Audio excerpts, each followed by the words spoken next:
Alkohol merupakan senyawa hidrokarbon yang memiliki gugus polar yang bersifat hidrofilik, yaitu gugus fungsi hidroksil OH, dan gugus nonpolar yang bersifat hidrofobik, yaitu gugus alkil R.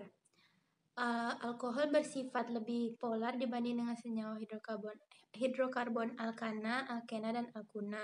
Hal ini dikarenakan terdapat gugus fungsi OH yang memiliki perbedaan keelektronegativitas yang besar dan atom O yang memiliki pasangan elektron bebas, sehingga alkohol dapat larut di dalam air. Kelarutan alkohol dalam air terjadi akibat terbentuknya ikatan hidrogen pada dua senyawa. Senyawa alkohol memiliki titik didih yang lebih tinggi jika dibandingkan dengan senyawa hidrokarbon yang memiliki massa molekul setara. Hal ini dikarenakan alkohol memiliki gugus fungsi OH, sehingga alkohol mampu membentuk ikatan hidrogen dengan dirinya sendiri. Alkohol lain, air, molekul netral maupun anion yang menyebabkan titik didih relatif tinggi. Senyawa alkohol yang memiliki rantai cabang menyebabkan penurunan titik didih dibandingkan dengan senyawa alkohol rantai lurus. Hal ini dikarenakan adanya rantai cabang menjadikan struktur senyawa alkohol menjadi lebih rapat sehingga luas permukaan semakin kecil.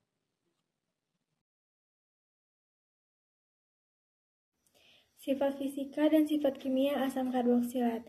Sifat fisika dari asam karboksilat yang pertama adalah wujud. Pada temperatur kamar, asam karboksilat yang bersuku rendah adalah zat cair yang encer. Suku tengah berupa zat cair yang kental, dan suku tinggi berupa zat padat yang tidak larut dalam air. Yang kedua adalah titik didih dan titik leleh.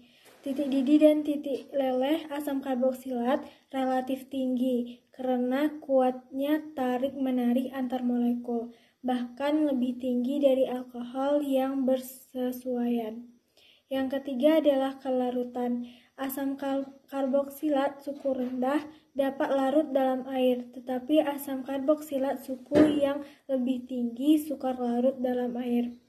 Dan sifat fisika yang keempat yaitu daya hantar listrik, dan di mana asam karboksilat dapat terionisasi sebagian dalam air sehingga termasuk senyawa elektrolit lemah. Dan sifat kimia dari asam karboksilat. Yang pertama adalah ikatan kimia.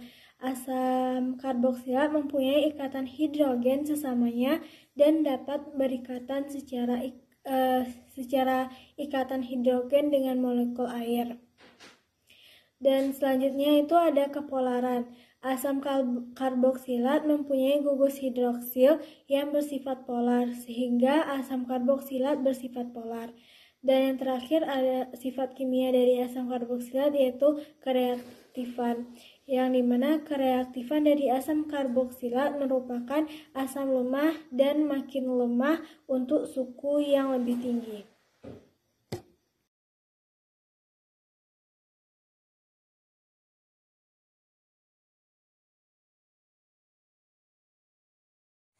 Contoh obat yang memiliki gugus asam karboksilat adalah aspirin.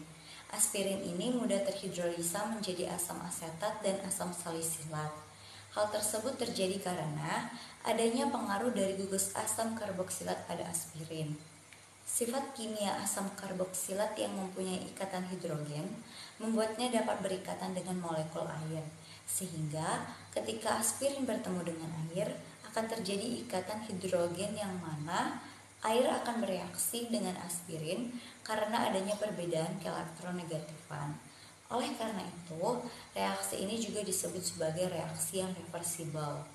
Jika aspirin terhidrolisa kembali menjadi asam salisilat dan asam asetat, maka otomatis khasiat pada aspirinnya juga akan hilang.